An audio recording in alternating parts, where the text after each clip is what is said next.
اور پھر بے شمار کتب اصول حدیث کی جو مسلمہ کتب ہیں ان میں درج ہے، یہ بات محقق ہے، آگے آئے گی تفصیل۔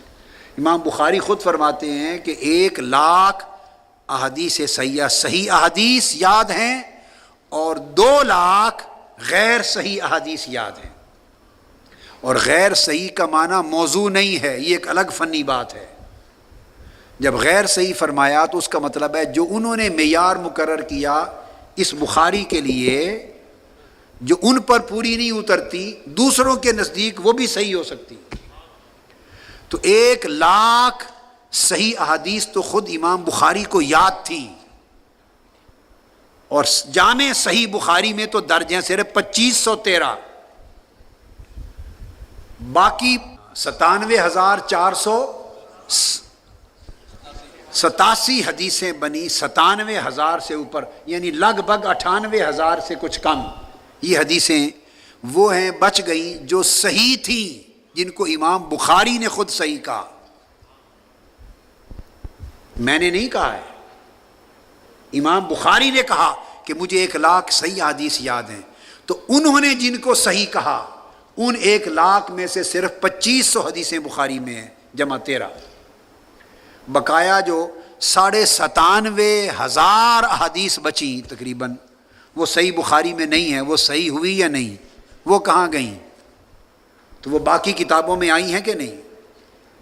وہ باقی ائمہ نے روایت کی ہیں، لہٰذا یہ کہنا کہ اگر صحیح بخاری میں نہیں تو میں نہیں مانتا، یہ دراصل امام بخاری کو رد کرنے کے مترادف ہے، یہ خود امام بخاری کو رد کرنا ہے۔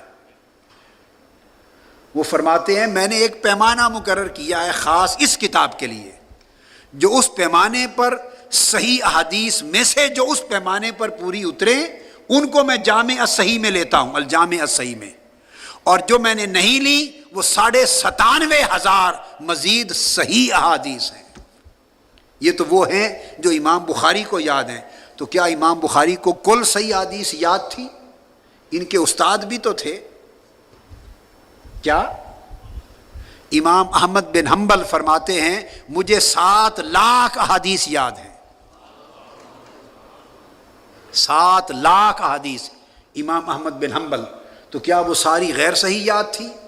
امام بخاری کے شیخ ہیں، 8 مرتبہ امام بخاری بغداد شریف میں امام احمد بن حنبل کے پاس جاتے، ان کی خدمت میں رہتے، ان کے گھر قیام کرتے اور ان سے سماع کرتے۔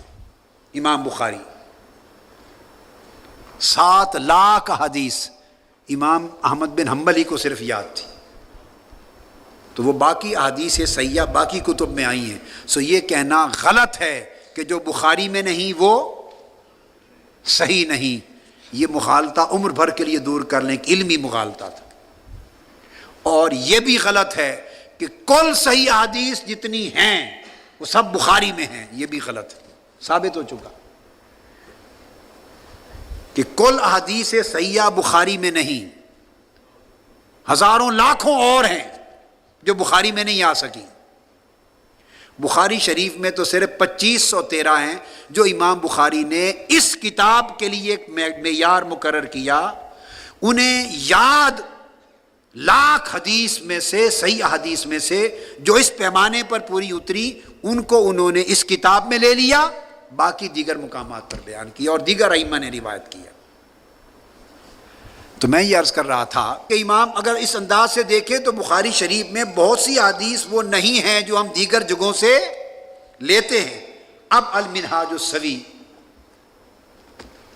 سے میں آپ کو اس طرح باقی بہت ساری کتب میں جانے کی بجائے چند نمونے آپ کو سمجھا دوں بڑے اہم۔ یہ میری اپنی کتاب ہے المنہاج السوی، میں نے صحاح ستہ اور دیگر کتب حدیث 40 کتب حدیث سے میں نے تیار کی۔ اب بڑی اہم چیز ہے وہ سنتے آئیے۔ سب سے پہلے یہ جو ترک رفع یدین کی روایت اور حدیث بخاری نے نہیں لی، اب بنیاد تو سمجھ گئے نا۔ علقمہ سے روایت ہے، ان علقمہ قال قال عبداللہ ابن مسعود رضی اللہ تعالی عنہ، میں سنن ابی داؤد سے حدیث پڑھ رہا ہوں اور سنن ترمذی سے اور سنن نسائی سے، سیاستہ کی تینوں کتابیں، اور حدیث حسن صحیح۔ عبداللہ ابن مسعود فرماتے ہیں الا اصلی بکم صلاۃ رسول اللہ صلی اللہ علیہ وسلم، کیا میں تمہیں رسول پاک صلی اللہ علیہ وسلم کی نماز پڑھ کے نہ دکھاؤں؟ جو نماز جس طرح حضور علیہ السلام پڑھتے تھے وہ پڑھ کے نہ دکھاؤں؟ عرض کیا یا آپ دکھائیں۔ قال فصلی فلم یرفع یدیہ الا مرۃ، عبداللہ ابن مسعود نے نماز پڑھی اور صرف پہلی مرتبہ رفع یدین کی ہاتھ اٹھائے اور پھر پوری نماز میں ہاتھ نہیں اٹھائے۔ فرمایا یہ طریقہ حضور کی نماز کا تھا۔ وقال ابو عیسیٰ الترمذی، امام ترمذی نے فرمایا ھذا حدیث حسن، یہ حدیث حسن ہے۔ اب امام ترمذی امام بخاری کے شاگرد ہیں، بولیے امام بخاری کے شاگرد ہیں۔ اور اس سے بڑھ کے ایک بات بتاؤں، دو حدیثوں میں امام بخاری کے شیخ بھی ہیں۔ امام ترمذی صرف شاگرد نہیں ہیں، شاگرد بھی ہیں اور استاذ بھی، شیخ بھی ہیں۔ بخاری شریف میں دو حدیثیں امام بخاری نے امام ترمذی سے روایت کی ہیں، لکھ لیں۔ بعض علماء محققین نے ایک حدیث کو لکھا ہے، ایک حدیث روایت ہوئی، عام اہل علم میں یہ معروف ہے، مگر مغالطہ لگا ہے تو میں نے مطالعہ کر کے دوسری حدیث نکالی ہے۔ دو حدیثیں امام بخاری نے امام ترمذی کا نام لے کر ان سے روایت کی ہیں۔ اب وہ امام ترمذی جو علل الحدیث کے امام ہیں، حدیث کے علل کے اور روات کے اور رجال کے امام ہیں، اور امام بخاری کے تلامذہ میں سے بھی اور شیوخ میں بھی، بخاری میں جن کی دو روایتیں ہیں، وہ فرماتے ہیں یہ حدیث حسن ہے۔ حسن حدیث مقبول ہے یا نہیں؟ بولیے مقبول ہے یہ حدیث، مگر امام بخاری نے روایت، امام بخاری اور مسلم نے نہیں کی، اگر دو نے نہیں کی تو تین نے لے لی ہے، ترمذی نے بھی، ابو داؤد نے بھی اور نسائی نے بھی۔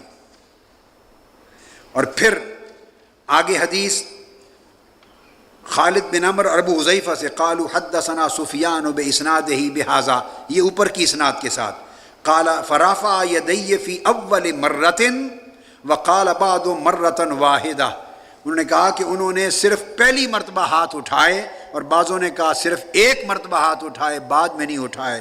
ورواہ ابو داؤد، اس کو سنن ابو داؤد نے روایت کیا۔ حضرت براء بن عازب کی روایت، ان رسول اللہ صلی اللہ علیہ وسلم کان اذا افتتح الصلاۃ رفع یدیہ الی قریب من اذنیہ ثم لا یعود۔ رواہ ابو داؤد، ابو داؤد نے روایت کی۔ حضرت براء بن عازب روایت کرتے ہیں کہ حضور علیہ الصلوۃ والسلام نے جب نماز پڑھنی شروع کی تو دونوں ہاتھ اپنے کانوں تک اٹھائے، رفع یدین کیا کانوں تک، اور پھر پوری نماز میں دوبارہ ہاتھ نہیں اٹھائے، تکرار نہیں کیا۔ تو مذہب حنفی ثابت ہوا یا نہیں؟ تو یہ کہنا کہ بخاری میں نہیں ہے، یہ علم کی دنیا میں یہ قول کوئی معنی نہیں رکھتا سوائے جہالت کے۔ ہزارہ حدیث ہیں، ہزارہ احکام ہیں جو بخاری میں نہیں، مسلم میں ہیں، اور جو دونوں میں نہیں ہیں، ابو داؤد میں ہیں، ترمذی میں ہیں۔ سوال یہ نہیں ہے کہ کس کتاب میں ہے، سوال یہ ہے کہ اس کی سند کیا ہے، اسناد صحیح ہے، حسن ہے، مقبول ہے، اور دیگر اسناد کے ساتھ اس کی تائید ہے۔ وہ کوئی بھی امام لے لے۔ اور پھر امام ابو حنیفہ تو امام بخاری سے پہلے ہوئے ہیں، بعد میں تو نہیں ہوئے۔ پھر امام دارقطنی نے روایت کیا، فرمایا فلم صحابہ ابو بکر اور عمر رضی اللہ تعالی عنہ قال صلیت مع رسول اللہ صلی اللہ علیہ وآلہ وسلم و ابی بکر و عمر۔ حضرت عبداللہ ابن مسعود فرماتے ہیں میں نے آقا کے پیچھے نماز پڑھی، حضرت ابو بکر کے پیچھے پڑھی، حضرت عمر کے پیچھے پڑھی۔ فلم یرفعوا ایدیہم الا عند استفتاح الصلاۃ، انہوں نے نماز میں افتتاح پہلی تکبیر تحریمہ کے سوا کسی وقت بعد میں دوبارہ ہاتھ نہیں اٹھائے۔ تو مقصد بات کا یہ تھا، امام بخاری نے نہیں لیے، وجہ کہ انہوں نے باب ہی قائم نہیں کیا،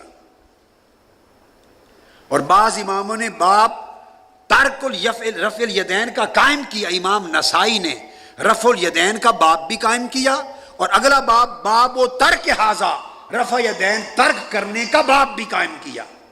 تو سیاستہ کے بعض امام دونوں طرف کے باب بناتے ہیں اور دونوں طرف کی حدیثیں لاتے ہیں، یا ایک ہی باب میں دونوں طرف کی حدیثیں لاتے ہیں۔ امام بخاری صرف ایک طرف کی لاتے ہیں، کیونکہ اوپر ترجمۃ الباب میں اپنا فقہی مذہب بیان فرما چکے ہیں، اور یہ اعتراض کی بات نہیں ہے۔ وہ محدث بھی ہیں، امام حدیث بھی ہیں، اور مجتہد بھی ہیں، اپنا اجتہاد کی تائید میں حدیثیں لائے ہیں۔ اگر یہ بات سمجھ میں آ جائے کہ اپنے اجتہاد کی تائید میں حدیثیں لائے ہیں، پھر یہ سوال ہی ختم ہو جاتا ہے کہ صرف بخاری میں دکھاؤ۔ بھائی جو بات امام بخاری کے اجتہاد میں نہیں ہے، مختلف ہے، وہ امام بخاری کیسے لائیں گے؟ وہ مسلم لائیں گے یا ابو داؤد لائیں گے یا ترمذی لائیں گے یا نسائی لائیں گے؟ اسناد کا صحیح ہونا ضروری ہے۔